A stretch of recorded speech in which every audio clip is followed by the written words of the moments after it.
చరిత్ర మనము నేర్చుకుంటూ ఉన్నాము.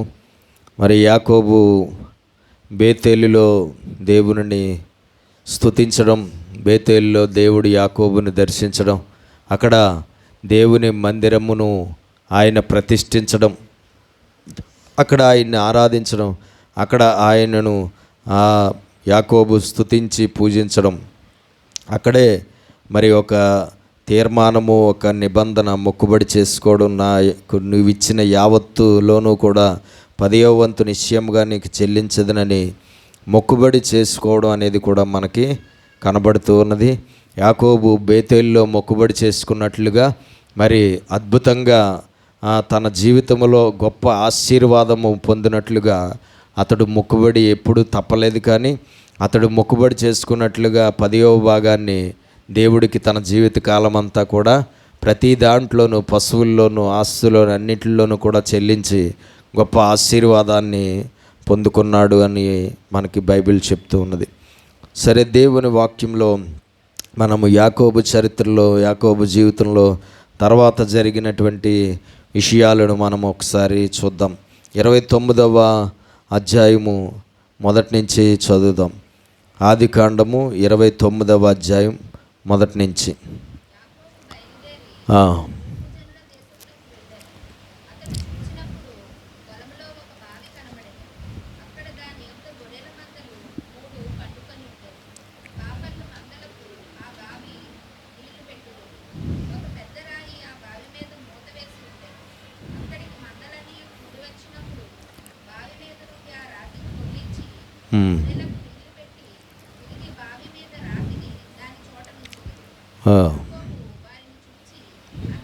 అన్నలారా, మీరెక్కడి వారని అడుగుగా, మేము హారాను వారమనిరి. నాహోరు కుమారుడగు లాబానును మీరు ఎరుగుదురా అని వారిని అడుగగా, వారు ఎరుగుదుమనిరి.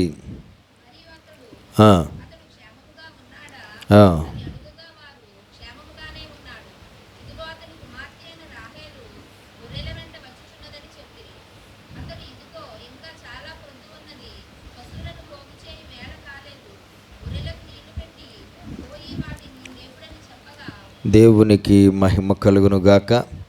యాకోబు బేతేలు నుంచి హారాను రావడం జరిగింది. అక్కడ ఒక బావి కనబడుతూ ఉన్నది. ఆ బావి దగ్గర యాకోబు ఉన్నాడు. ఆ బావి దగ్గర కొన్ని గొర్రెల మందలు ఉన్నాయి. అక్కడ ఆ గొర్రెల మందల యొక్క కాపర్లు కూడా అక్కడే ఉన్నారు. ఆ బావి దగ్గర ఆ నీళ్లు, వాళ్ళ పశువులకు ఆ బావి నీళ్లు పెట్టడానికి వారు రావడం అనేది జరిగింది. ఆ బావి మీద ఒక మూత ఉందంట. ఆ మూత తీసి మరి ఆ రాయి ఒక మూతగా వేయడం అనేది జరుగుతున్నది. ఆ రాయిని పక్కకు తీసివేసి ఆ యొక్క బావిలో ఉన్న నీళ్లు తోడి ఆ మందలకు పట్టడం అనేది అక్కడ కాపర్లు చేసే పని. ఆ తర్వాత మరలా ఆ రాయిని ఏం చేస్తారట, ఆ బావి మీద పెట్టేస్తారు అని అక్కడ కనబడింది. అక్కడికి మందలన్నీ కూడి వచ్చినప్పుడు బావి మీద నుండి ఆ రాతిని పొర్లించి గొర్రెలకు నీళ్లు పెట్టి తిరిగి బావి మీద రాతిని దాని చోట నుంచుదురు. యాకోబు వారిని చూచి, అన్నలారా, మీరెక్కడి వారిని అడుగుగా, వారు మేము హారాను వారమనిరి. అతడు నాహోరు కుమారుడగు లాబానును మీరు ఎరుగుదురా అని వారిని అడుగుగా, వారు ఎరుగుదుమనిరి. ఆ కాపర్లను అడుగుతున్నాడు, ఇదిగో మీరు ఏ ఊరి వారు? మేము నాహోరు ఊరివారు. ఇదిగో నాహోరులో ఒక ఆయన ఉన్నాడు, అతను మీకు తెలుసా? హారాను అనబడినటువంటి నాహోరు కుమారుడు లాబానును మీరు ఎరుగుదురా అని అడిగినప్పుడు, మేము అతన్ని ఎరుగుదుము, మాకు తెలుసు, లాబాను మాకు తెలుసు, లాబాను కుటుంబస్తులు మాకు తెలుసు అని ఆ కాపర్లు సమాధానం చెప్పడం అనేది జరిగింది.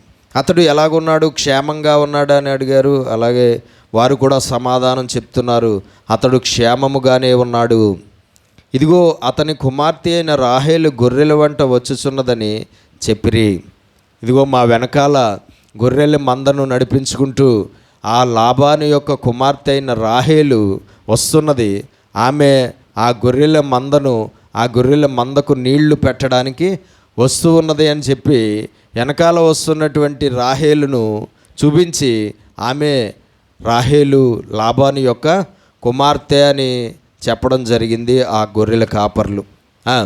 ఇవో అతని కుమార్తె అయిన రాహేలు గొర్రెల వెంట వచ్చుచున్నదని చెప్పిరి. అతడు ఇదిగో ఇంకా చాలా పొద్దు ఉన్నది, పశువులను పోగు చేయి వేళ కాలేదు, గొర్రెలకు నీళ్లు పెట్టి పోయి వాటిని మేపుడని చెప్పగా, సాధారణంగా సాయంత్రం సమయంలో మేపి గొర్రెలను ఏం చేస్తారంటే కాపర్లు సాయంత్రం వరకు మేపి సాయంత్రం బావి దగ్గరికి తీసుకొచ్చి ఆ బావి నీళ్లు చేది ఆ గొర్రెలకు ఆ పశువులకు పెట్టి ఆ తర్వాత వాళ్ళు మరలా వాళ్ళ గొర్రెల మందలను తీసుకుని ఎక్కడికి వెళ్ళిపోతారంటే వాళ్ళు నైట్ ఎక్కడైతే స్టే చేద్దాం అనుకుంటున్నారో అక్కడికి వాళ్ళు వెళ్ళిపోతూ ఉంటారు. అయితే ఆ రోజు ఆ సమయానికి ఇంకా సాయంత్రం వేళ అవ్వలేదు, ఇంకా చాలా వెలుగు ఉన్నది, ఇంకా పొద్దుగుంకలేదు, ఇంకా వేళ కాలేదు కదా, మీరు ఇంకా గొర్రెలను మేపండి, గొర్రెలను ఇక్కడికి తీసుకొచ్చారు కదా, ఈ గొర్రెలకు నీళ్లు పెట్టి మళ్ళా తీసుకెళ్ళి మీరు పొద్దుగుంకే వరకు గొర్రెలను ఏం చేయండి అంటున్నాడు, మేపండి అని ఆ గొర్రెల కాపర్లకు చెబుతూ ఉన్నాడు. ఎవరు? యాకోబు. మేపుడని చెప్పగా వారు మందలన్నీయు పోగు కాక మునుపు అది మా వలన కాదు,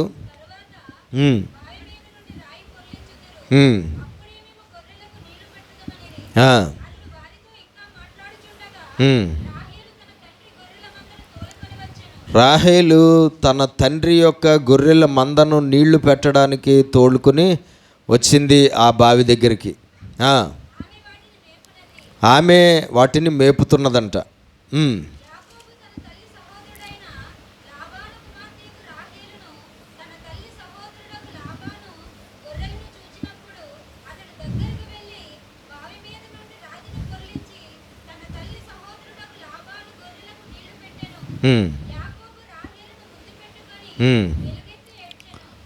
ఆ రోజు రాహేలు వచ్చింది, గొర్రెల మందను తీసుకొచ్చింది, ఆ గొర్రెల మందకు ఆ బావిలో నీళ్లు పట్టించింది.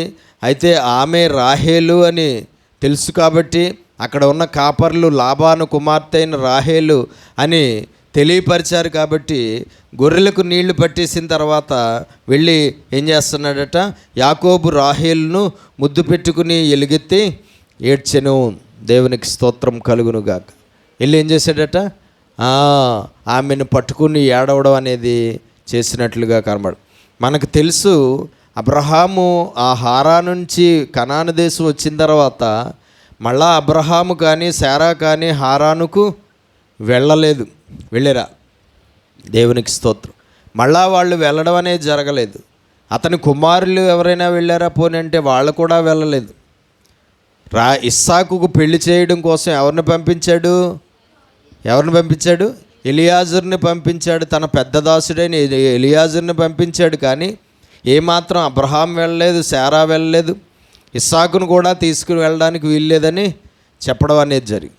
అంటే మనకు అర్థమవుతుంది అబ్రహాము వచ్చేసిన తర్వాత మళ్ళా తిరిగి అక్కడికి వాళ్ళు వెళ్ళలేదు.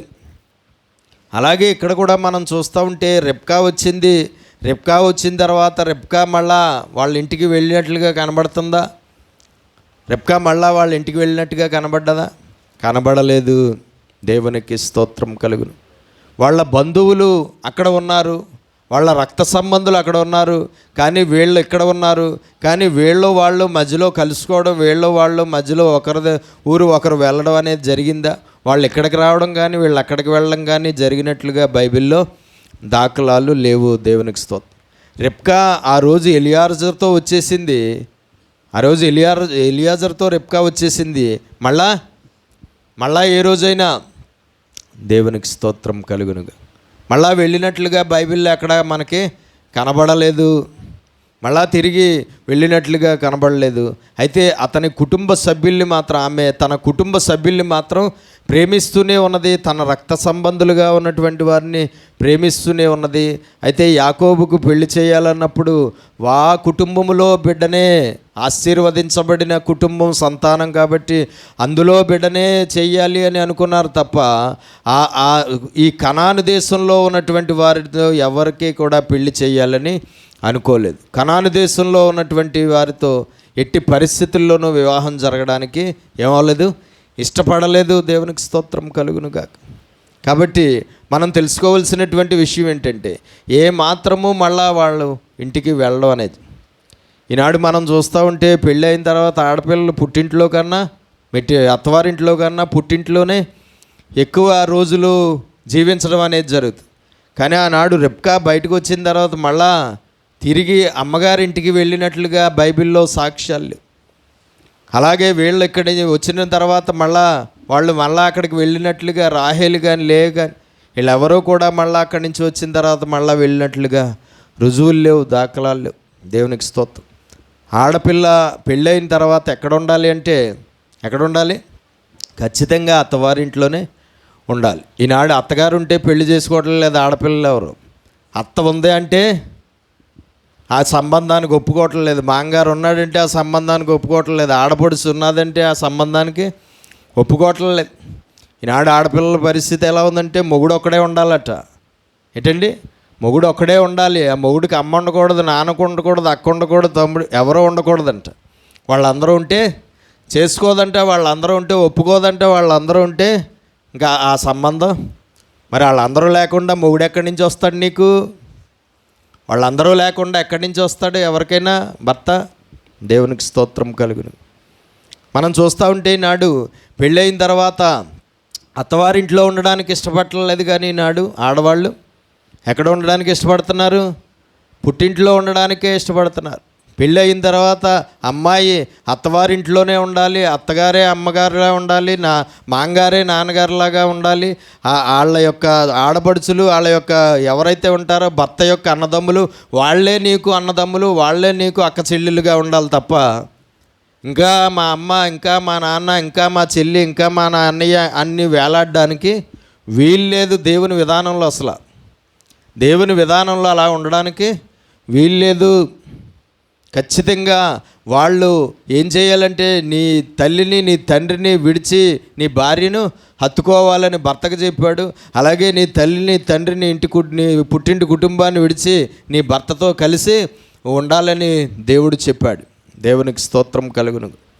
ఈనాడు అత్తారింట్లో 2 రోజులు, అమ్మగారింట్లో 5 రోజులు అన్నట్టు ఉంది వారం ఎలా ఉందండి ఆడపిల్లలకి? అత్తగారింట్లో 2 రోజులు, అమ్మగారింట్లో 5 రోజులు వారం అయిపోయింది. కానీ బైబిల్లో మనం చూస్తే రెబ్కా చచ్చిపోయింది కానీ మళ్ళా తిరిగి వెళ్ళలేదు అమ్మగారింటికి. అంటే ప్రేమ లేదా? రెబ్కాకు ప్రేమ లేదా? రెబ్కా వాళ్ళ నాన్నగారి మీద ప్రేమ లేదా? రెబ్కా వాళ్ళ అమ్మగారి మీద ప్రేమ లేదా? రెబ్కా వాళ్ళ అన్నయ్య మీద లాభాని మీద ప్రేమ లేదా?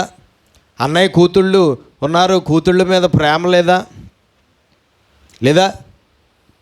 ప్రేమ లేక వెళ్ళలేదా? ప్రేమ ఉండే వెళ్ళలేదా? వీళ్ళు కూడా తర్వాత ఇక్కడికి వచ్చిన తర్వాత మళ్ళీ అక్కడికి వెళ్ళినట్లుగా కనబట్టలేదు. రుజువులు ఎక్కడ? ఈ యాకోబు ఉన్నాడు, ఇదే ఫస్ట్ సారి ఎవరిని చూడడం? మన బంధువులు ఉంటే 100 సార్లు వెళ్తాం సంవత్సరానికి కదండి. మనం ఏం చేస్తాం? 100 సార్లు వెళ్తూ ఉంటాం. బంధువుల ఇళ్ళకి, రక్త సంబంధుల ఇళ్ళకి 100 సార్లు వెళ్తూ ఉంటాం. కానీ రాహేలును యాకోబు చూడడం ఇదే మొదటిసారి. యాకోబుకి రాహేలుకి పెళ్ళిళ్ళ వయసులు వచ్చాయంటే ఎన్ని సంవత్సరాలు అయిందో చూడండి. వాళ్ళు పుట్టి ఇన్ని సంవత్సరాలుగా ఎందుకు వెళ్ళలేదు? ఇన్ని సంవత్సరాలుగా ఎందుకు కలుసుకోలేదు? ఇన్ని సంవత్సరాలుగా ఎందుకు ఒకరినొకరు చూసుకోవడం, ఒకరినొకరు పలకరించుకోవడం, ఒకరు శుభకార్యాలకు ఒకరు వెళ్ళడం, వాళ్ళ ఇంటికి వెళ్ళడం, వీళ్ళ ఇంటికి వెళ్ళడం ఎందుకు జరగలేదు? దేవునికి స్తోత్రం కలుగునుగాక. హల్లెలూయా. కాబట్టి మనం చూస్తుంటే ఇదే మొదటిసారి రాహేలును యాకోబు చూడడం. రాహేలు ఏమవుతుంది? యాకోబుకి మరదలవుతుంది. మరదలను చూడడం ఇదే మొదటిసారి. దేవునికి మహిమ కలుగునుగాక. హల్లెలూయా.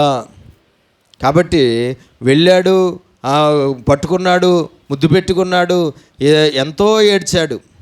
ఒక్కసారిగా అతని యొక్క మరదల్ని, అలాగే అతని యొక్క రక్త సంబంధికుల మనిషిని చూడగానే ఏమైంది? ఎంతో దుఃఖం వచ్చింది. ఎంతో దుఃఖం వచ్చి ఏం చేశాడట? ఏడ్చాడట. తర్వాత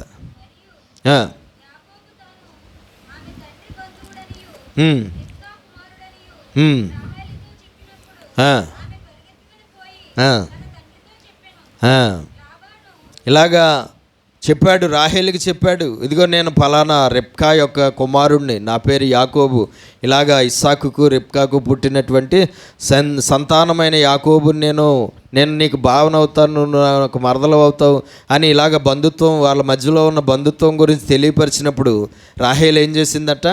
పరుగెత్తుకుని వెళ్ళి తండ్రికి చెప్పింది.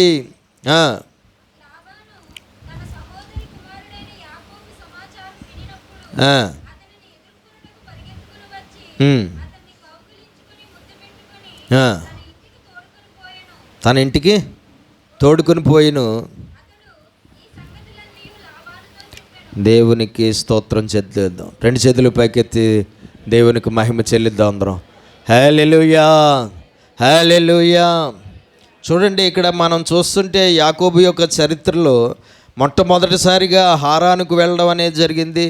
మొట్టమొదటిసారిగా తన బంధువులను కలుసుకోవడం అనేది జరిగింది. మొట్టమొదటిసారిగా తనకు మరదలుగా ఉన్నటువంటి రాహేలును చూడడం జరిగింది. ఆమెను కలుసుకుని ఆమెతో తన బంధుత్వం గురించి చెప్పడం జరిగింది. ఆమె వెంటనే ఇంటికి వెళ్ళి ఆమె తన తండ్రికి లాబానుకు చెప్పింది. ఏమనంటే, ఇలాగా మన బంధువు వచ్చాడు, యాకోబు వచ్చాడు, ఇలాగ రెబ్కా ఇస్సాకు సంతానమైనటువంటి యాకోబు వచ్చాడు అని చెప్పగానే వాళ్ళందరూ కూడా ఎంతో సంతోషపడినట్లుగా కనబడుతుంది. ఎవరు? వాళ్ళు కూడా ఎంతో సంతోషపడ్డారు. లాబాను ఎంతో సంతోషపడ్డాడు. అలాగే లాబాను కుటుంబ సభ్యులు కూడా ఎంతో సంతోషపడి ఏమన్నారు చదవండి.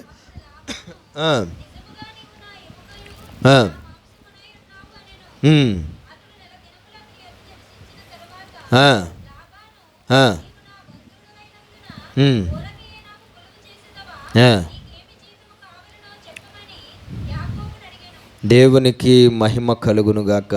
హల్లెలూయా. లాబాను తన సహోదరి కుమారుడైన యాకోబు సమాచారం విన్నప్పుడు అతనిని ఎదుర్కొనుటకు పరిగెత్తుకుని వచ్చి అతన్ని కౌగిలించి ముద్దు పెట్టుకుని తన ఇంటికి తోడుకుని పోయిను. అతడు ఈ సంగతులన్నీ లాబానుతో చెప్పెను.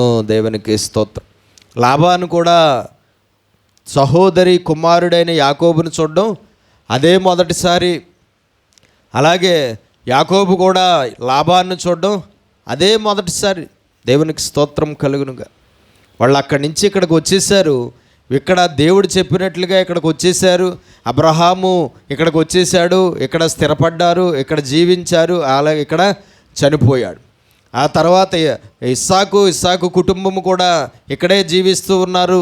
పెళ్లి సమయానికి పెళ్లి కూతురు దగ్గరికి వెళ్ళడం, పెళ్లి కూతురు అక్కడి నుంచి వచ్చేయడు. మళ్ళా కొడుక్కి పెళ్లి వయసు వచ్చింది, కానీ ఆమె యొక్క పుట్టింటి వారి దగ్గరికి ఏ రోజు వెళ్ళినట్లుగా మనకు కనబడలేదు. కాబట్టి వీళ్ళందరూ ఎప్పుడో కలుసుకోవడం అనేది జరిగింది. కాబట్టి చాలా లాంగ్ పీరియడ్ తర్వాత కలుసుకోవడం అనేది జరిగింది. కాబట్టి చాలా సంతోషపడుతున్నాడు. ఏమంటున్నాడంటే, పరుగును వెళ్ళి అతన్ని కౌగిలించుకుని ముద్దు పెట్టుకుని ఇంటికి తీసుకొచ్చాడు. అప్పుడు లాబానుతో యాకోబు మొత్తం అంతా జరిగిందంతా కూడా చెప్పడం జరిగింది. ఈ కుటుంబములో యాకోబు యొక్క కుటుంబం, ఇస్సాకు రెబ్కా కుటుంబం ఎక్కడ ఉన్నారో, ఎలా స్థిరపడ్డారో, ఎలా జీవిస్తున్నారో, ఎంతమంది సంతానమో అన్నీ కూడా చెప్పడం అనేది జరిగింది. ఈ విధంగా పెళ్లి నిమిత్తం వచ్చానని చెప్పడం జరిగింది. అన్నీ కూడా చెప్పడం జరిగింది. అప్పుడు లాబాను, నిజముగా నీవు నా ఎముకయు నా మాంసమునై ఉన్నావు అనెను. అతడు 1 నెల రోజుల పాటు లాబాను ఇంట్లో ఎవరున్నారు? యాకోబు నివసించడం అనేది జరిగింది.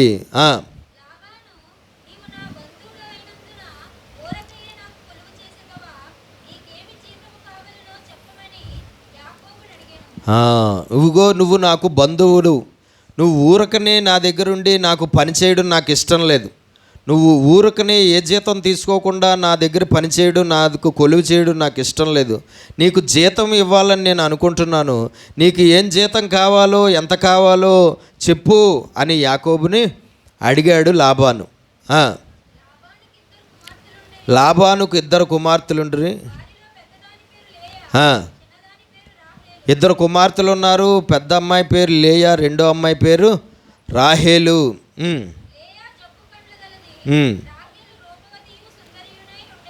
లేయా కళ్ళు కంప్లైంట్ ఉన్నటువంటి మనిషి. అలాగే రాహేలు చాలా రూపవతి, సుందరి అయి ఉండెను. యాకోబు ఎవరిని ప్రేమించాడు? రాహేలును ప్రేమించి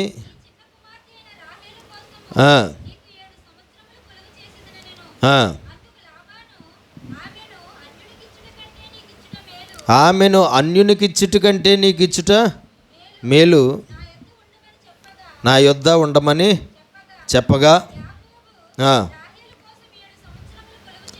యాకోబు రాహేలు కోసం 7 సంవత్సరాలు లాబాను దగ్గర కొలువు చేసెను.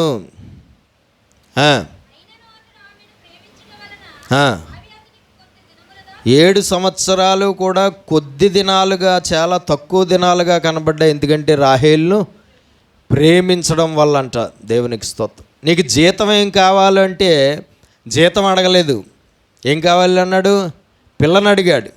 ఏంటండి, నువ్వు నా దగ్గర ఉత్తినే పని చేయడం నాకు ఇష్టం లేదు, ఊరికనే నా దగ్గర కొలువు చేయడం నాకు ఇష్టం లేదు, నువ్వు నాకు బంధుడు కదా, కాబట్టి నీకు జీతం ఇస్తాను. నీకు జీతం ఏమంటావు అడిగితే, నాకు జీతం వద్దు, కానీ నీకు 2 కూతుళ్ళు ఉన్నారు కదా, అందులో రాహేలు నాకు ఇచ్చి పెళ్లి చెయ్యి.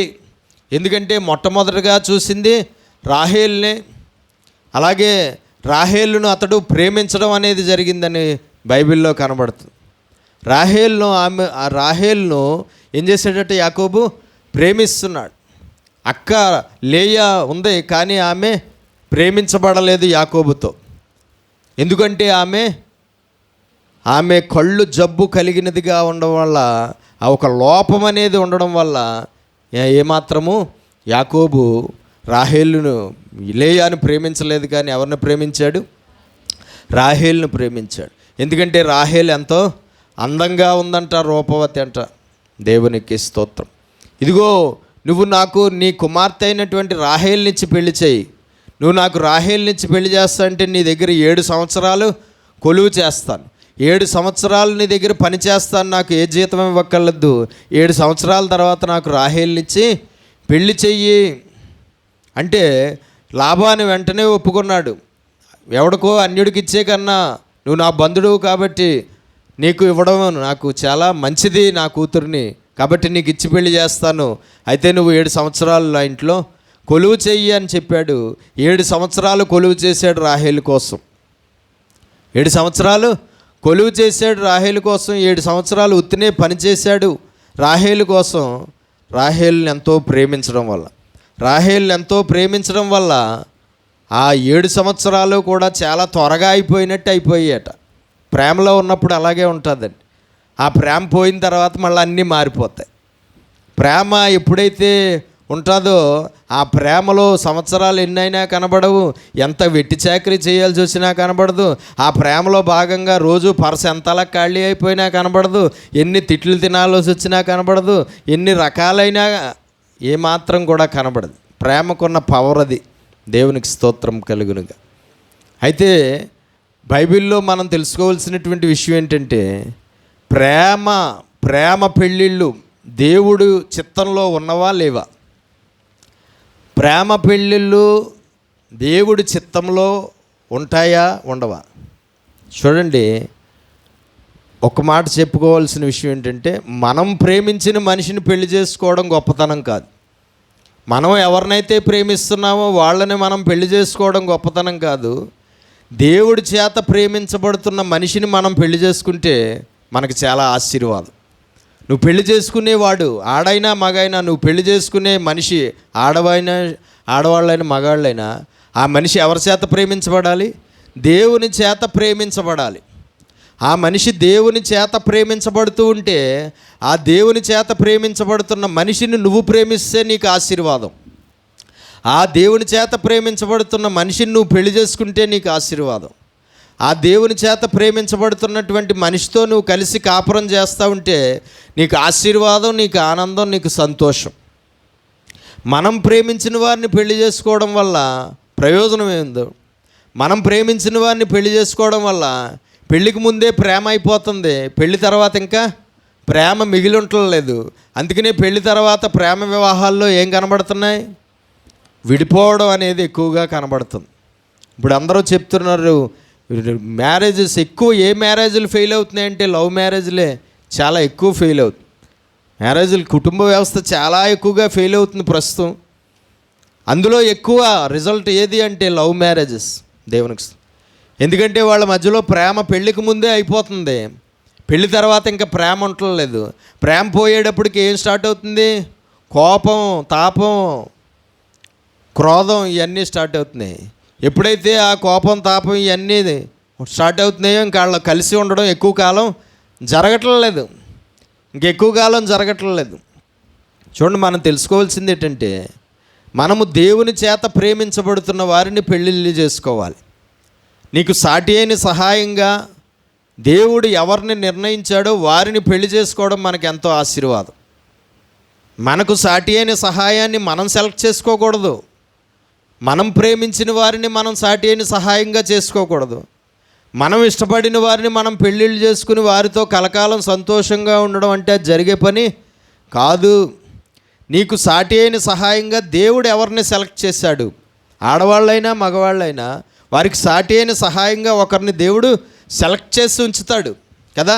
ఆల్రెడీ ఆ మనిషికి ఆ స్త్రీకి ఒక పురుషుడు సెలెక్ట్ చేయబడ్డాడు, అలాగే ఆ పురుషుడికి ఒక స్త్రీ సెలెక్ట్ చేయబడింది పెళ్లి విషయంలో దేవుడి దగ్గర. ఆ సెలక్షన్ నీకు మంచిది. నీ బంధువుల సెలక్షను, లేదంటే నీ సెలక్షను, లేదంటే నీ తల్లిదండ్రుల సెలక్షను, లేదంటే నీ చుట్టాల సెలక్షను, లేదంటే నీ యొక్క స్నేహితుల సెలక్షను మంచిది కాదు. కానీ లేదంటే మధ్యవర్తిగా ఇలా పెళ్ళిళ్ళు బ్రోకర్ల సెలక్షన్ ఏమి మంచిది కాదు. మనకు సాటి అయిన సహాయంగా, మనకు భార్యగా, మనకు భర్తగా ఎవరు సెలెక్ట్ చేయాలి? ఎవరిని? దేవుడు సెలెక్ట్ చేయాలి. దేవుడు సెలెక్ట్ చేసిన వారిని మనము పెళ్లి చేసుకోవడం మనకు ఎంతో ఆశీర్వాదం. వారు దేవుని చేత ప్రేమించబడుతూ ఉంటారు. వాళ్ళు ఎవరి చేత? దేవుని చేత ప్రేమించబడుతున్నారు. నువ్వు దేవుడి చేత ఎలా ప్రేమించబడుతున్నావో అలాగే దేవుడి చేత ప్రేమించబడుతున్న వాడినే నీకు ఇచ్చి పెళ్లి చేస్తాడు. అంటే ఒక స్త్రీ ఉంది, ఆ స్త్రీని దేవుడు ఎంతో ప్రేమిస్తున్నాడు అనుకోండి, అలాగే ఆ స్త్రీకి భర్తగా దేవుడు ఎవరిని సెలెక్ట్ చేస్తాడో తెలుసా? ఎవరిని దేవుడు ఎక్కువగా ప్రేమిస్తున్నాడో ఆ పురుషుణ్ణి దేవుడు సెలెక్ట్ చేస్తాడు. దేవుడి చేత ప్రేమించబడుతున్న భార్య, దేవుడి చేత ప్రేమించబడుతున్న భర్త ఇద్దరూ దేవుని వలన ఏకమైతే వాళ్ళిద్దరు కాపురం ఎలా ఉంటుంది? ఆశీర్వాదకరంగా, సంతోషకరంగా, ఆనందకరంగా ఉంటుందండి. దేవునికి స్తోత్రం. వాళ్ళ వివాహం దేవుడు చేశాడు కాబట్టి ఆ వివాహం ఎంతో గొప్పగా ఉంటుంది. ఆ వివాహము దేవుడు సెలెక్ట్ చేసిన ఇది కాబట్టి దాన్ని సెలెక్ట్ చేసింది ఎవరు? ఆ అమ్మాయికి ఈ అబ్బాయిని, ఈ అమ్మాయికి ఆ అబ్బాయిని సెలెక్ట్ చేసింది ఎవరు? దేవుడు కాబట్టి ఎంతో ఆశీర్వాదంగా ఉంటుంది. చూడండి, ఇస్సాకు రెబ్కాను సెలెక్ట్ చేసింది ఎవరు? ఇస్సాకుకు రెబ్కాను సెలెక్ట్ చేసింది ఎవరు? దేవుడా? లేదంటే అబ్రహామా? లేదంటే శారాయా? లేదంటే ఎలియాజరా? లేదంటే ఇస్సాకా? ఎవరండి? దేవుడే సెలెక్ట్ చేశాడు రెబ్కాని. ఆ రెబ్కాను దేవుడే వాళ్ళిద్దరూ కలిసేలాగా దేవుడు చేశాడు. ఆ రెబ్కాను ఆ రోజు వాళ్ళకుండా పట్టుకుని ఆ బావి దగ్గరికి మొదట వచ్చి నీళ్లు పట్టేలాగా దేవుడు చేశాడు. ఆమెతో పెళ్ళయ్యేలాగా దేవుడు చేశాడు. రెబ్కా గురించి, ఇస్సాకు గురించి రాయబడినప్పుడు పెళ్ళయిన తర్వాత ప్రేమించడం మొదలుపెట్టాడంట. ప్రేమ ఎప్పుడు స్టార్ట్ అవ్వాలో తెలుసా? భార్యాభర్తలకి పెళ్ళి అయిన తర్వాత స్టార్ట్ అవ్వాలి. ఏంటండి? పెళ్ళి అయిన తర్వాత వాళ్ళిద్దరి మధ్యలో ప్రేమ ప్రారంభం అవ్వాలి. పెళ్ళి అయిన తర్వాత ప్రారంభం అయితే వాళ్ళిద్దరూ కలిసి ఉన్నంతకాలము, జీవించున్నంతకాలం ఆ ప్రేమ అలా ఉంటుంది. మనకి చిన్నప్పుడే 10వ తరగతిలోనే ప్రేమలు స్టార్ట్ అయిపోతున్నాయి ఆడవాళ్ళకి, మగవాళ్ళకి. ఇంటర్మీడియట్లోనే స్టార్ట్ అయిపోతున్నాయి ప్రేమలు, డిగ్రీలోనే స్టార్ట్ అయిపోతున్నాయి ప్రేమలు. పెళ్ళి అయ్యేటప్పటికి ఉండలేదు ఇంకా ప్రేమ. పెళ్ళి అయ్యేటప్పటికి ఇంకా ఇంతంత బుడతలు ఉండలేదు, లవ్వులు అంటున్నారు. అంతా కూలిస్తే భూమికి అరగజు ఉంటారు, పైనుంచి కింద వరకు కొలిస్తే భూమికి అరగజు. ఈ భూమి కరగజాలు ఆడవాళ్ళు మగవాళ్ళు కూడా ఏంటి? ప్రేమ ప్రేమ ప్రేమ. 10వ తరగతి ఇంకా చదువుతూనే ఉంటున్నారు, ప్రేమ. ఇంటర్మీడియట్ ఇంకా అవ్వలేదు, ఇంక ప్రేమ. మూతి మీద మీసం ఇంకా రాలేదు, అప్పుడే ప్రేమ. ఏంటండి? దేవునికి స్తోత్రం కలుగునుగా. మనం తెలుసుకోవాల్సింది ఏంటంటే, మనము ప్రేమించిన వారు, లేదంటే మన మనుషులు ప్రేమించిన వారు మనకు ఆశీర్వాదం కాదు. మనకు ఆశీర్వాదకరమైన వారు ఎవరంటే దేవుడు ప్రేమించిన వారు, దేవుడి చేత ప్రేమించబడుతున్నవారు. దేవుణ్ణి ప్రేమించేవారు అంటలేదు నేను. ఎవరండి? దేవుణ్ణి ప్రేమించేవారు అని అంటలేదు. దేవుడి చేత ప్రేమించబడుతున్నవారు ఎవరో వారు మనకు ఆశీర్వాదం. చూడండి, దేవుడి చేత ప్రేమించబడము, లేదంటే దేవుణ్ణి ప్రేమించడము, దేవుణ్ణి నమ్మడం రెండు ఒకటేనా? దేవుణ్ణి ప్రేమించడం, దేవుణ్ణి నమ్మడం రెండు ఒకటేనా? అమ్మ అలా బయటకు వచ్చు, చిన్నపిల్లలు బయటకు వచ్చు. చూడమ్మా, ఇది కదిలిపోయిందమ్మ, చూడు, కరెక్ట్గానే వస్తుందా? ఎవరు? ఏంటండి? దేవునికి మహిమ కలుగునుగాక. హల్లెలూయా.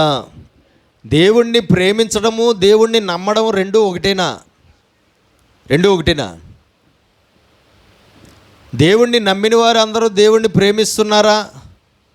దేవుణ్ణి నమ్మిన వారు అందరూ దేవుణ్ణి ప్రేమిస్తున్నారంటే అది అందరి విషయంలోనూ జరగట్లేదు. దేవుణ్ణి ప్రేమించడం అంటే ఏంటి అసలు? ఆయన ఆజ్ఞలను అనుసరించి నడుచుకోవడమే ఆయన్ని ప్రేమించడం అంట. ఆయన ఆజ్ఞలను అనుసరించి ఆయన వాక్యానుసారంగా జీవించడమే దేవుణ్ణి ప్రేమించడం. కానీ ఆ పని దేవుణ్ణి నమ్మిన అందరిలోనూ జరగట్లేదు. దేవుణ్ణి నమ్మడం అయితే చాలామంది జీవితంలో జరుగుతుంది, కానీ దేవుణ్ణి ప్రేమించడం అనేది అందరి జీవితంలోనూ జరగట్లేదు. దేవుణ్ణి ప్రేమించడం అనేది కొందరి జీవితంలోనే జరుగుతుంది. నమ్మడం, విశ్వాసం ఉంచడం, చర్చికి వెళ్ళడం, ప్రార్థన చేయడం, వాక్యం చదవడం ఇవన్నీ జరుగుతున్నాయి, కానీ కొందరిలోనే దేవుని ఆజ్ఞల్ని అనుసరించి జీవించడం జరుగుతుంది. దేవుని ఆజ్ఞలను అనుసరించి జీవించడమే దేవుడిని ప్రేమించడం. దేవుడి ఆజ్ఞలను అనుసరించి జీవించడం అనే పని ఎవరు చేస్తున్నారో వారినే తిరిగి దేవుడు కూడా ప్రేమిస్తాడు. వారినే తిరిగి దేవుడు కూడా ప్రేమిస్తాడు. అలాగ దేవుడి చేత ప్రేమించబడిన మనిషి నీకు భర్తగా, భార్యగా వస్తే నీ జీవితం ఎంతో ఆశీర్వాదంగా ఉంటుంది. నీ కాపురం ఎంతో ఆశీర్వాదంగా ఉంటుంది. మీ వైవాహిక బంధం ఎంతో సంతోషంగా, ఆనందంగా ఉంటుంది. అది కొలాప్స్ అయ్యే అవకాశమే ఉండదు. వారు చెదిరిపోవడం, వారు విడిపోవడం, వారు ఇది అవ్వడం అనేది జరిగే పని కాదు. ఈనాడు మనం సెలెక్ట్ చేసుకుంటున్నాం మన భాగస్వామ్యుల్ని, అక్కడే తేడా వచ్చేస్తుంది. మనకు సూటబుల్ ఎవరో అన్నది మనమే సెలెక్ట్ చేసుకోవడం వల్ల తేడా వచ్చేస్తుంది. మనకు సూటబుల్ మనం సెలెక్ట్ చేసుకోలేము. మనకు సూటబుల్ మనకు తెలియదు. మనకు సూటబుల్ ఎవరో ఎవరికి తెలుసు బాగానే మనకన్నా ఎక్కువగా. మనకు సూటబుల్ మనిషి ఎవరో ఎవరికి తెలుసు మనకన్నా ఎక్కువగా దేవుడికి తెలుసు. మన మనస్తత్వాన్ని బట్టి మనకు ఎవరు సూట్ అవుతారో దేవుడికి తెలుసు.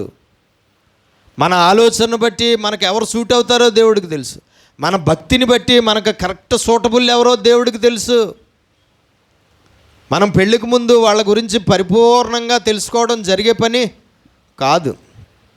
కాబట్టి మనం తెలుసుకోవాల్సింది ఏంటంటే, దేవా నా పెళ్ళి నువ్వు చెయ్యి, దేవా నాకు భార్య నువ్వివ్వి, దేవా నాకు భర్త నువ్వివ్వి, దేవా నీ చిత్తంలో ఉన్న భర్త ఎవరో తీసుకురా, నీ చిత్తంలో ఉన్న భార్య ఎవరో తీసుకురా, దేవా నువ్వు ప్రేమిస్తున్నవా భర్త ఎవరో తీసుకురా, నువ్వు ప్రేమిస్తున్న భార్య ఎవరో తీసుకురా.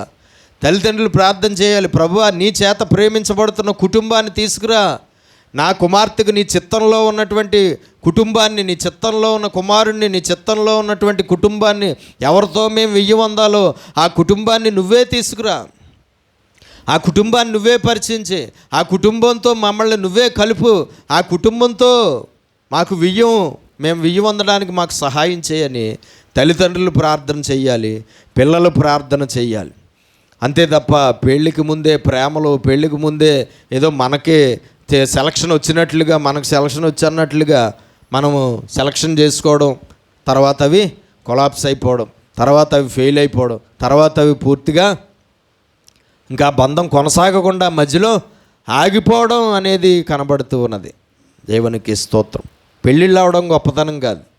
పెళ్ళిళ్ళు అయిన తర్వాత వాళ్ళిద్దరూ కలకాలం సంతోషంగా, ఆనందంగా, ఏ గొడవలు లేకుండా ఎంతో ఆనందంగా జీవిస్తే అది వాళ్ళకే ఆనందం, అటు తల్లిదండ్రులకు ఇటు తల్లిదండ్రులకు కూడా ఆనందం, వాళ్ళ బంధువులకి వీళ్ళ బంధువులకు కూడా ఆనందం కదా. అలా కాకుండా కొన్ని రోజులకే ఏమాత్రం ఫెయిల్ అనేది కనబడితే ఇంక ప్రయోజనం ఏముంటుంది? అందుకనే పెళ్లి చేసుకునేటప్పుడే మనం జాగ్రత్తగా అడుగులు వేయాలి. రాహేలును ప్రేమించాడు, రాహేలు కోసం కొలువు చేశాడు. ప్రేమించడం వల్ల కొలువు చెయ్యాలి. మనుషుల మీద ప్రేమ పెంచుకుంటే ఏం చెయ్యాలి? కొలువు చెయ్యాలి. చూడండి, ఎట్టి పరిస్థితుల్లోనూ కూడా మనం అలాగా ఉండడం మంచిది కాదు. దేవుడు ఏమంటున్నాడు? నాకన్నా ఎక్కువగా ఎవరినైనా ప్రేమిస్తే వాడు నాకు పాత్రుడు కాదు.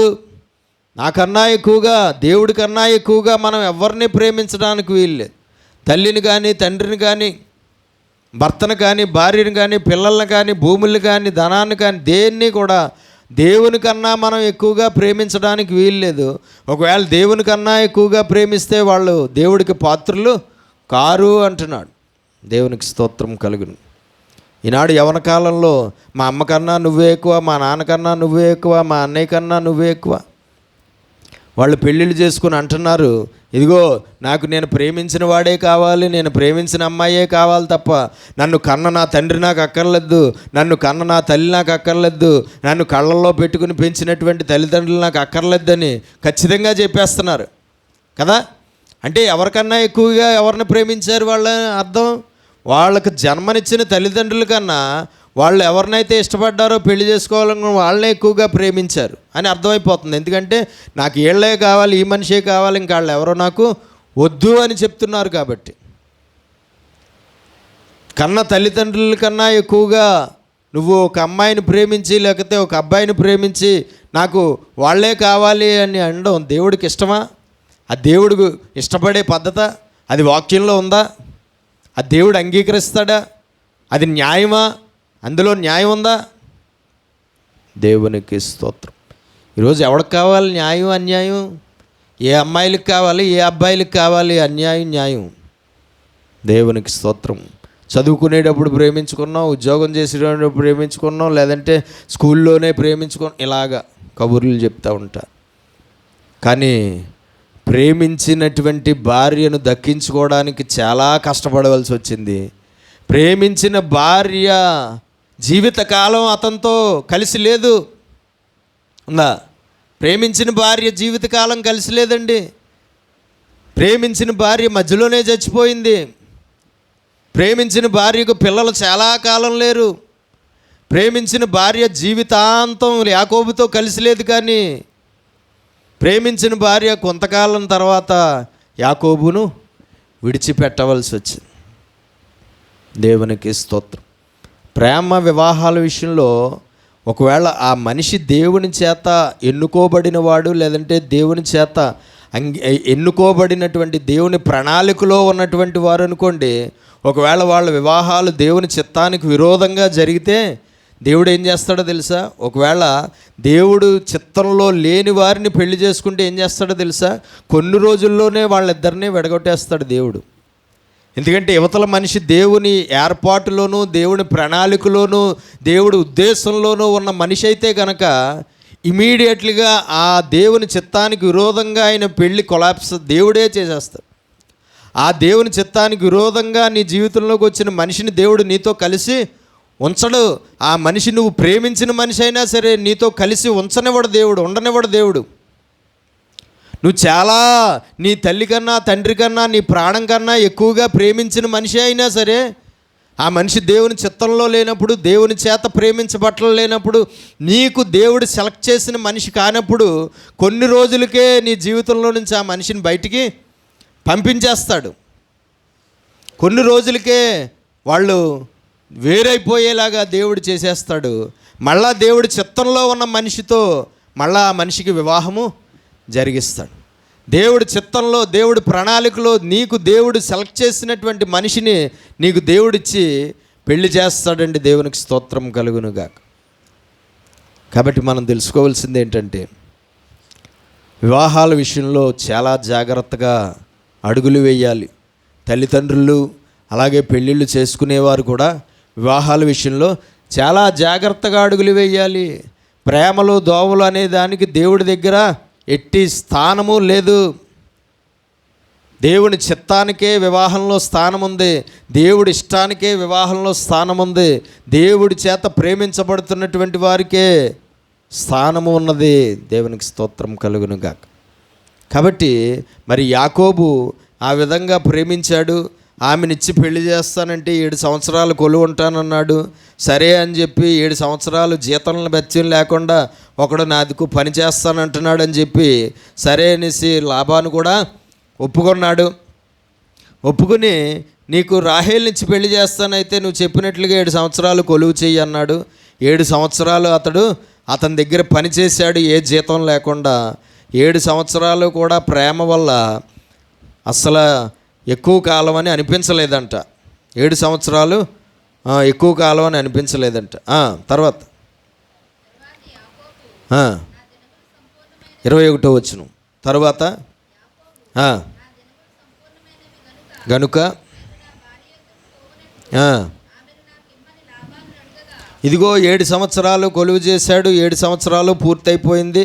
లాబాను దగ్గరకు వచ్చి అంటున్నాడు, ఇదిగో 7 సంవత్సరాలు పూర్తయింది కాబట్టి రాహేల్ను నాకు ఇచ్చి పెళ్లి చెయ్యి అని అడిగాడు లాబాన్ని.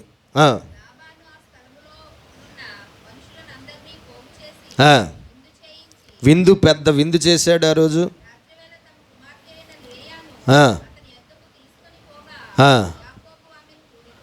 చూడండి, పెద్ద విందు చేశాడు, పెళ్లి చేశాడు, విందు చేశాడు. ఆ రోజు రాత్రి మరి ఎవరిని పంపించాడట? రాత్రి వేళ తన కుమార్తె అయిన లేయాను అతని యొద్దకు తీసుకుని పోగా యాకోబు ఆమెను కూడెను. దేవునికి స్తోత్రం కలుగును. పెళ్ళైపోయింది, విందైపోయింది. రాత్రి ఆ గదిలోనికి ఎవరిని పంపించాడు? రాహేల్ని పంపలేదు యాకోబు దగ్గరికి. ఎవరిని పంపించాడట? లేయాను పంపించాడు.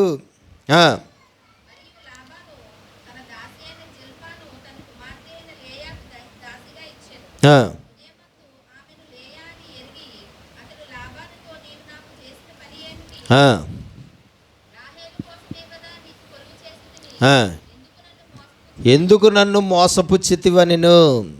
ఒకసారి 2 చేతులు పైకి స్తోత్రాలు చెల్లిద్దాం. హల్లెలూయా, హల్లెలూయా. ఎందుకు నన్ను మోసపుచ్చావు? ఎందుకు మోసపుచ్చాడు? యాకోబుని మోసం చేసింది ఎవరు చెప్పాలి? యాకోబుని మోసం చేసింది ఎవరు? ఎవడండి? దేవుడండి. లాబాను అనుకుంటాం మనం, కానీ యాకోబు మోసపోయాడు. యాకోబుని మోసం చేసింది లాబాను కాదు, యాకోబుని మోసం చేసింది దేవుడు. మనం తెలుసుకోవాల్సింది ఏంటంటే, నువ్వు ఏది విత్తుతావో ఆ పంటనే కోస్తావో అని దేవుడు చెప్పాడు. మోసగాడైనటువంటి యాకోబుకి మోసగాళ్ళకే మోసగాడైన మాంగారుని ఇచ్చాడు దేవుడు. ఎవరినిచ్చాడండి? మోసగాళ్ళకే మోసగాడు అనమాట. ఎంత గొప్ప మోసగాడు కాకపోతే అంత పెద్ద మోసగాడిని మోసం చేయగలిగాడు యాకోబుని. దేవునికి స్తోత్రం కలుగును. ఏది విత్తుతామో ఆ పంటే కొయ్యాలి. ఖచ్చితంగా మన క్రియల ప్రతిఫలం మనం అనుభవించక తప్పదు. నువ్వు ఎదుటివారిని మోసం చేసావా, ఖచ్చితంగా నిన్ను దేవుడు మోసం చేస్తాడు. ఎవరో ఒకరిని వాడుకుని వారి చేత నువ్వు మోసపోయేలాగా, వారి చేతుల్లో నువ్వు మోసపోయేలాగా దేవుడు చేస్తాడు. నువ్వు ఎదుటివాడికి ఒక మనిషికి కీడు చేసావా, నీకు దేవుడు కీడు చేస్తాడు. ఒక మనిషికి చెడు తలపెట్టావా, నీకు దేవుడు చెడు తలపెడతాడు. ఒక మనిషికి నష్టం కలిగించావా, నీకు దేవుడు నష్టం కలిగిస్తాడు. ఒక మనిషికి కష్టం కలిగించావా, నీకు కష్టం దేవుడు కలిగిస్తాడు. మనం మనుషులకు చేసిన దానికి ప్రతిఫలంగా అదే పనిని దేవుడు మనకి కలగజేస్తాడు. ఆ కష్టానికి ప్రతిఫలంగా నీకు కష్టం, చెడుకు ప్రతిఫలంగా నీకు చెడు, నష్టమా ఆ నష్టానికి ప్రతిఫలంగా నీకు నష్టం, మోసమా ఆ మోసానికి ప్రతిఫలంగా నువ్వు మోసపోతావు. దేవుడి దగ్గర ప్రతీదీ కౌంట్ అయ్యే ఉన్నాయి. మనం చేసిన మంచి పనులు, మనం చేసిన చెడ్డ పనులు అన్నీ కౌంటింగ్లోనే ఉన్నాయి, అన్నీ రాయబడి ఉన్నాయి. మన పేరు మీద ఉన్న గ్రంథంలో మనం చేసిన ప్రతి పని ఏమవుతుంది? రాయబడి ఉన్నది. రాయబడిన క్రియలను బట్టి తగిన ప్రతిఫలాన్ని మనకి దేవుడు పంపిస్తాడు. అందుకనే చేతనైనంత వరకు భూమి మీద మనం మనుషులుగా జీవించినంతకాలం చేతనైనంత వరకు ఎదుటివారికి మంచి చేస్తే దేవుడు మనకు మంచి చేస్తాడు.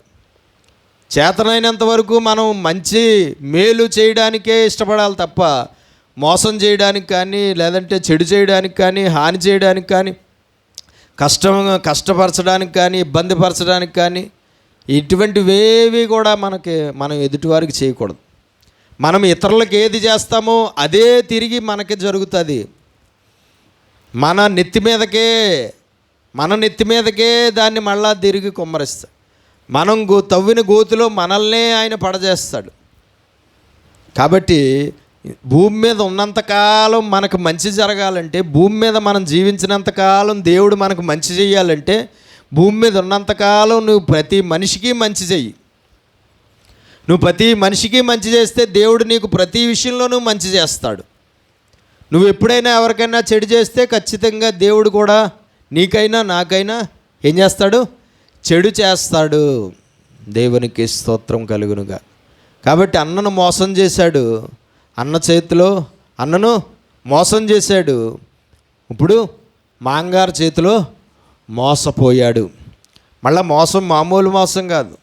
అన్నగారికి ఈయన చేసిన మోసం చిన్నదే, కానీ మాంగారు ఈయనకి చేసిన మోసం చిన్నది కాదు.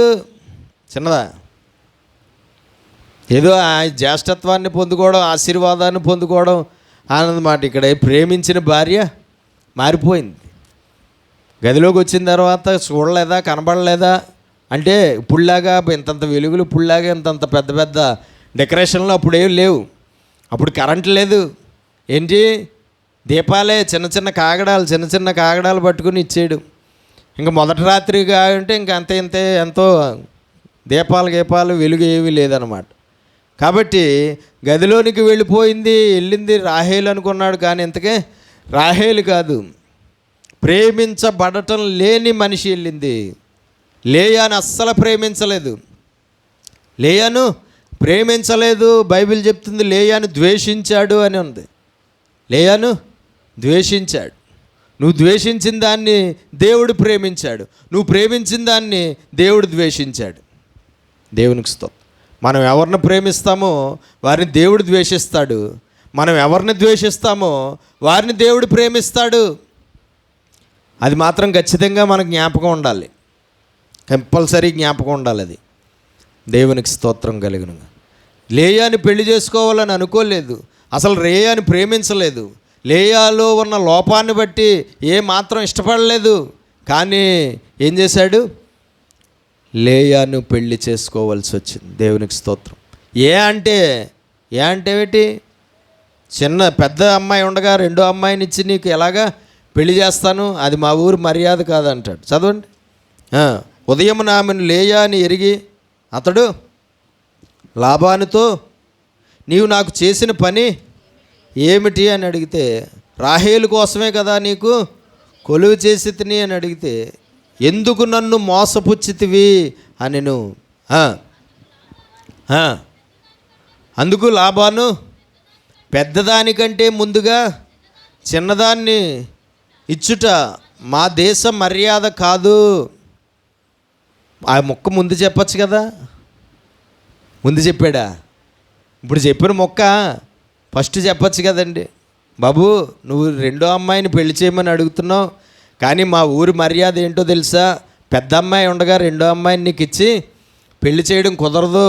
పెద్ద అమ్మాయి ఉండగా రెండో అమ్మాయికి పెళ్ళి చెయ్యము, చేస్తే మా ఊరిలో ఒప్పుకోరు, మా సాంప్రదాయం కాదు. కాబట్టి నువ్వు ఒకవేళ మా కూతుళ్ళలో ఇద్దరిని పెళ్లి చేసుకోవాలనుకుంటే ఎవరన్నా నువ్వు ఖచ్చితంగా పెద్దదాన్ని నీకు ఇచ్చి పెళ్లి చేస్తాం, కానీ చిన్నదాన్ని నీకు ఇచ్చి పెళ్లి చేయము అని చెప్పచ్చు కదా. చెప్పాడా? చెప్పలేదు. ఎందుకు చెప్పలేదు? చెప్పగలరా ఎవరైనా ఎందుకు చెప్పలేదో? ఫస్ట్ ఆ మాట లాబాను. చూడండి, ఆయన చెప్పాడంటే ఆ వేళ ఇంట్లోంచి బయటకు పోతాడు. ఫ్రీగా సర్వీస్ చేసేవాడు పోతే ఎంత నష్టం ఏంటండి? చెప్పాడనుకో ఏమంటాడు? కొలువు చేయడు. కొలువు చేయకపోతే 7 సంవత్సరాలు కొలువు అంటే మాటలా? 7 సంవత్సరాలు కొలువు అంటే మాటలండి. ఎంత జీతం వస్తుంది లెక్కేస్తే? 7 సంవత్సరాలు ఫ్రీగా పని చేస్తానని ముందు చెప్పేశాడు కదా, అందుకుని ముందుగా ఆ మాట చెప్పలేదు. అంతేకాదు, ఇందాక చెప్పినట్టుగా ఆ మాట దేవుడు చెప్పనివ్వలేదు. ఇతని ద్వారా అతడు మోసపోవాలన్నది దేవుని చిత్తం. ఇతడు అతన్ని మోసం చెయ్యాలన్నది దేవుని చిత్తం. కాబట్టి ఇతడు అతన్ని మోసం చేసేలాగా అక్కడ ఒక రహస్యాన్ని, ఒక నిజాన్ని రహస్యంగా ఉంచేశాడు దేవుడు. దేవునికి స్తోత్రం కలిగిన. ప్రేమించిన భార్యే గదిలోకి వచ్చింది అనుకున్నాడు, ఆవేశంతో రెడీ అయిపోయి అన్నీ జరిగిపోయినాయి. తీరా చూస్తే జరిగింది ప్రేమించిన స్త్రీతో కాదు, ప్రేమించిన భార్య కాదు. దేవునికి స్తోత్రం కలుగునుగా. మోసపోయాను అనుకున్నాడు. నన్ను ఎందుకు మోసం చేసావని లాభాన్ని అడిగితే లాభాన్ని ఏం చెప్తాడు? నన్ను ఎందుకు మోసం చేసావు? ఎవరిని అడగాలి? దేవుడిని అడగాలి. ఎందుకంటే నువ్వు ఆ పని చేసావు కాబట్టి దేవుడు నీకు మోసం అనే విత్తనానికి మోసం అనే పంటే కోస్తాం తప్ప ఆశీర్వాదం అనే పంట ఎలా కోస్తాం? కాబట్టి ఆ విధంగా మోసపోయాడు అనమాట. అందుకు లాభాన్ని పెద్దదానికంటే ముందుగా చిన్నదాన్ని నీకు ఇచ్చడం మా దేశ మర్యాద కాదు. ఈమె యొక్క వారము సంపూర్ణము చేయము, నీవిక 7 సంవత్సరములు నాకు కొలువు చేసినేళ్ళ, అందుకై ఆమెను కూడా నీకు ఇచ్చేదనని చెప్పగా. దేవునికి స్తోత్రం. ఇదిగో పెళ్ళైన తర్వాత వారం రోజులు వాళ్ళిద్దరూ భార్యాభర్తలు ఇద్దరూ కలిసి ఉండడం, వాళ్ళిద్దరూ శారీరకంగా కలిసి, ఖచ్చితంగా శారీరకంగా కలిసి ఉండడం అనేది వాళ్ళ ఆచారం. అయితే ఆ ఆచార ప్రకారంగా నువ్వు లేయాతో వారం రోజులు కలిసి కాపురము చెయ్యి. ఇదిగో ఒకవేళ రాహేలు కూడా నీకు కావాలంటే, రాహేలు కోసం ఇంకో 7 సంవత్సరాలు నాకు కొలువు చేస్తే, ఇంకో 7 సంవత్సరాలు నా దగ్గర జీతం లేకుండా నువ్వు పనిచేస్తే రాహేలును కూడా నీకు ఇచ్చి పెళ్లి చేస్తాను అని అన్నాడు. ఎవరు? ఇందాక రాహేలు కోసం 7 సంవత్సరాలు కొలువు చేస్తానని యాకోబు అన్నాడు. ఇప్పుడు ఆ రాహేలు కావాలంటే ఇంకో 7 సంవత్సరాలు కొలువు చెయ్యి అని ఎవరన్నాడు? లాబాన్ అన్నాడు. అది దేవుడు అంటే. ఎవరంటే? దేవుడు అంటే అదండి. That is God. ఆయన ఏం చిన్నడా? మన బుర్రలే ఎంత పెద్ద బుర్రలు అయితే ఆయన బుర్ర ఎంత బుర్ర అండి? ఎవడు కరెక్ట్గా సెట్ చేస్తాడు దేవుడు. ఎవరు కరెక్ట్ అయిన వాళ్ళని కరెక్ట్గా సెట్ చేస్తాడు దేవుడు. ఇంకంతే కత్తిల్లాగా కోసేస్తూ ఉంటారు వాళ్ళు మనల్ని. దేవునికి స్తోత్రం కలుగునుగాక. కాబట్టి మనం దేవుడి దగ్గర యథార్థవంతులుగా ఉండాలి. ఎప్పుడు మనుషుల్ని మోసం చేయడం, మనుషుల్ని ఇచ్చేయడం, స్వలాభము లేదంటే స్వార్థము లేదంటే ఇంకోటి ఏది కూడా మంచిది కాదు. యథార్థంగా ప్రవర్తించే వారికి ఆయన ఏ మేలు చేయక మానడు. యథార్థ హృదయులందరూ ఆయనకి ఇష్టలు. మోసగాళ్ళు, కపటమైనటువంటి వారు, 2 మనస్తత్వాలు కలిగిన వారు, ద్విమనస్కులు, ఇలాంటి వారు దేవుడికి అసహ్యమైనటువంటి వారు. స్వలాభాన్ని అపేక్షించేవారు దేవుడికి ఇష్టం లేదు. స్వార్థపరులు దేవుడికి ఇష్టం లేదు. దేవుని కన్నా ఎక్కువగా మనుషుల్ని ప్రేమించేవారు దేవుడికి ఇష్టం లేదు. దేవుడికి ఎవరిష్టం అంటే దేవుడు చెప్పినట్లుగా ఎవరు ఉంటున్నారో వారే ఇష్టం. ప్రతి విషయంలోనూ మన జీవితంలో దేవుని చిత్తానికి లోబడుతున్న వారు ఎవరు ఉన్నారో వారంటే ఇష్టం. నా ఆలోచన, నా నిర్ణయం నా ఇష్టం కాదు, నీ ఆలోచన, నీ నిర్ణయం, నీ ఇష్టం, నీ చిత్తమే జరిగించు అని ఎవరైతే అంటారో వారే ఇష్టం. దేవా నీ చిత్తం జరుగుట నాకు ఎంతో సంతోషం అంటాడు దావీదు. నా జీవితంలో నీ చిత్తం నెరవేరడం నాకు ఎంతో సంతోషం. అలాగా దేవుణ్ణి పరిచగలిగితే మనము మన జీవితంలో దేవుడి చిత్తం పెర్ఫెక్ట్గా నెరవేరుతుంది. దేవుడి చిత్తం పెర్ఫెక్ట్గా నెరవేరుతామంటే మనం ఎంతో సంతోషంగా ఆనందంగా ఉండగలము. దేవునికి స్తోత్రం. పెళ్ళిళ్ళ విషయాల్లో దేవుని చిత్తం ఖచ్చితంగా నెరవేరాలి. ఎట్టి పరిస్థితుల్లోనూ దేవుడి చిత్తం విరోధంగా వివాహాలు జరిగితే నష్టపోయేది మనమే, కష్టపడవలసింది మనమే, ఏడవలసింది మనమే. కాబట్టి ఇంకొక 7 సంవత్సరాలు కొలువు చెయ్యి, అప్పుడు రాహేల్ నుంచి పెళ్లి చేస్తానన్నాడు. మోసగాళ్లకు మోసగాడైన మాంగారు.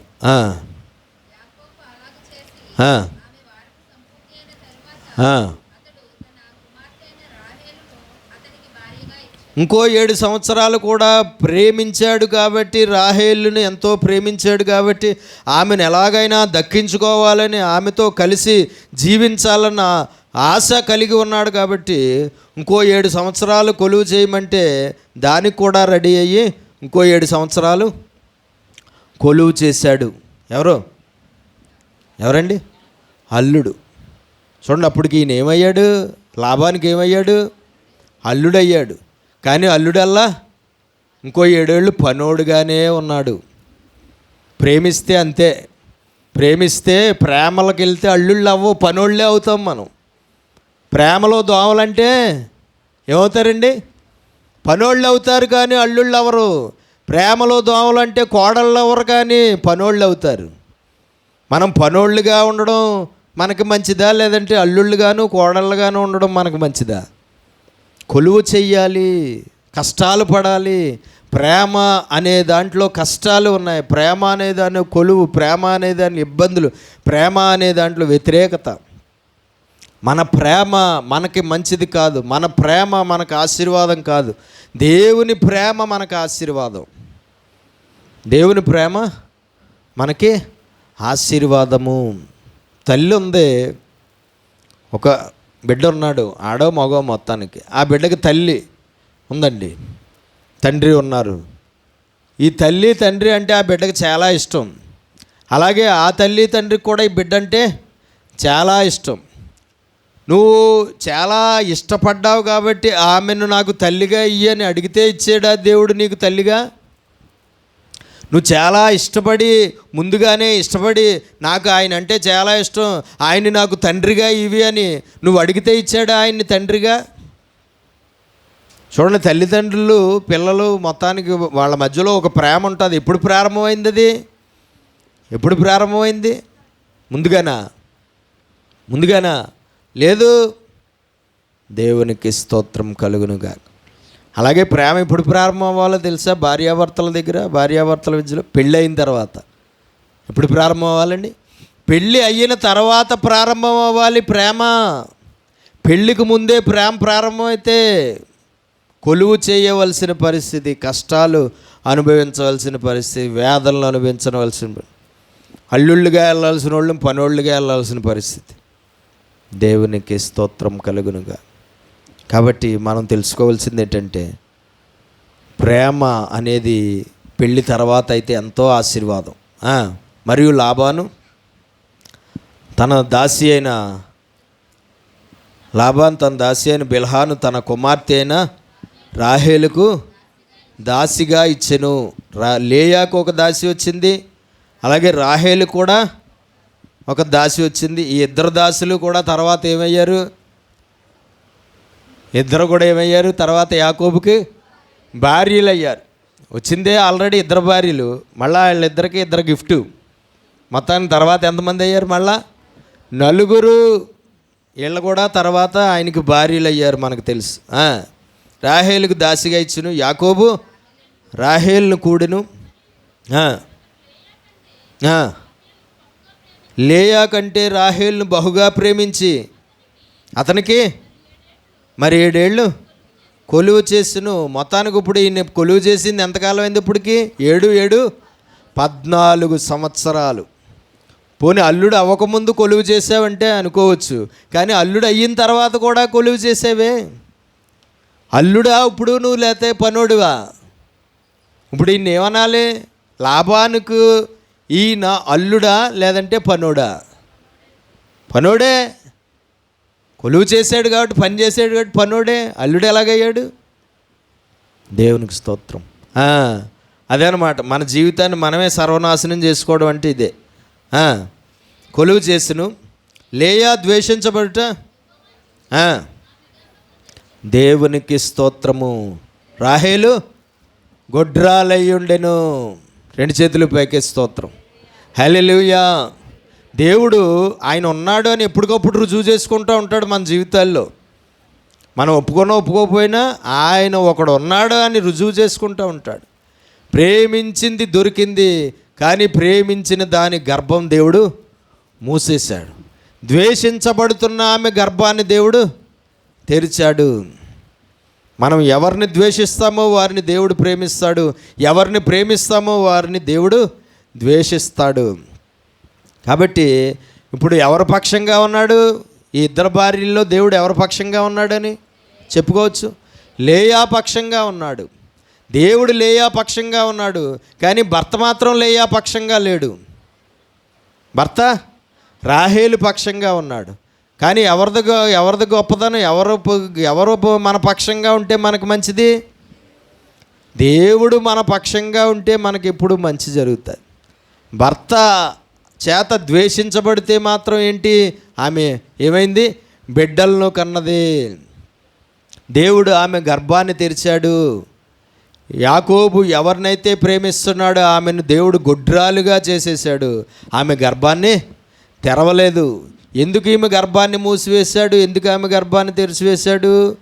యాకోబు ప్రవర్తనను బట్టి. యాకోబు పోనీ జరిగింది ఏదో జరిగిపోయింది, ఏం చెయ్యాలి యాకోబు? పోనీ మోసమే జరిగింది, నేను చేసిన మోసానికి నాకు తగిన మోసమే జరిగిందని అక్కడికక్కడ ఆయన మళ్ళా దేవుడి దగ్గర తన పాపాన్ని ఒప్పుకొని, సరే దేవుడు వచ్చిన భార్య ఎవరైతే ఉందో ఆ భార్యను ఏం చెయ్యాలి? మొదటి భార్య లేయాని ఏం చెయ్యాలి? ప్రేమించాలి. కానీ ప్రేమించాడని ఉందా? లేదు. ఏమనుంది?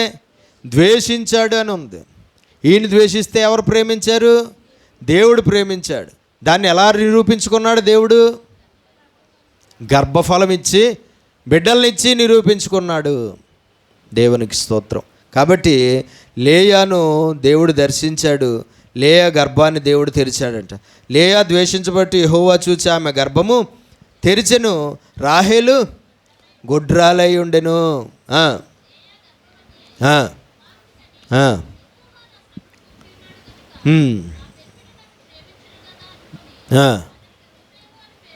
రూబేను అని పేరు పెట్టెను. లేయాకు పుట్టిన మొదటి సంతానము రూబేను. యాకోబుకు పుట్టినటువంటి సంతానంలో మొదటి వాడు ఎవరు? రూబేను.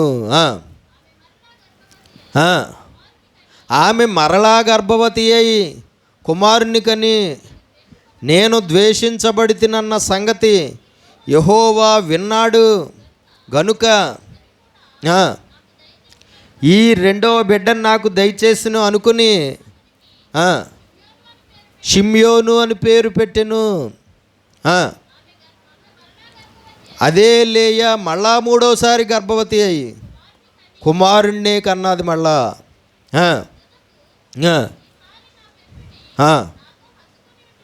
ఇప్పుడు నా పెనిమిటి నన్ను హత్తుకుని ఉంటాడేమో, ఇప్పుడు వరకు నా పెనిమిటి నన్ను హత్తుకుని ఉండలేదు, అయితే ఇప్పుడైనా నా పెనిమిటి నన్ను హత్తుకుని ఉండును అని అనుకునేను. అతనికి లేవి అని పేరు పెట్టెను. మరలా నాలుగోసారి గర్భవతి అయింది. అదే లేయా.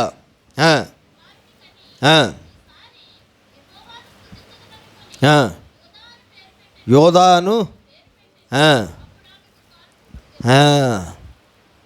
దేవునికి స్తోత్రాలు చెల్లిద్దాం. హల్లెలూయా, హల్లెలూయా. మనం రకరకాలైన కారణాలతో కొంతమందిని ద్వేషిస్తూ ఉంటాం. కానీ ఎవరిని ద్వేషిస్తున్నావో వారి పక్షంగా దేవుడు ఉన్నాడు. ఏ కారణం చేత ద్వేషిస్తున్నావో మొత్తానికి రకరకాల కారణాలు, కానీ నువ్వు ద్వేషిస్తున్న మనిషి పక్షంగా దేవుడు ఉన్నాడు. ఎవరిని ద్వేషిస్తున్నావో ఆ మనిషి పక్షంగా దేవుడుండి దేవుడు ఆ మనిషికి న్యాయం చేస్తాడు, నీకు అన్యాయం చేస్తాడు. అందుకనే మనుషులను ద్వేషించడం అనేది మంచిది కాదు. ఏ కారణాల వల్ల కూడా ఏ మనిషిని మనం ద్వేషించడానికి వీల్లేదు. ఈ భూమి మీద మనుషులుగా మనం బ్రతికినంతకాలము ప్రతి ఒక్కరిని నిన్ను వలే నీ పొరుగువారిని ప్రేమించు అన్న మాట ప్రకారంగా అందరినీ ప్రేమించడమే తప్ప ఎవరిని ద్వేషించడం అనే పని మనం చేయడానికి వీల్లేదు. వారు మనకు కష్టం కలగజేసినా, నష్టం కలగజేసినా, కీడు కలగజేసినా, చెడు కలగజేసినా, ఇంకోటి చేసినా వారిని ఏ కారణం చేత ద్వేషించడం అనేది మంచిది కాదు.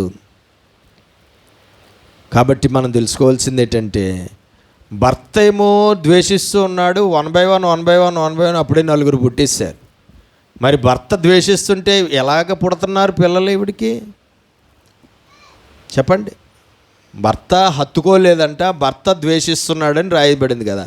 మరి అప్పుడే 4 సంతానం కలిగారు. ఎలా కలిగారు?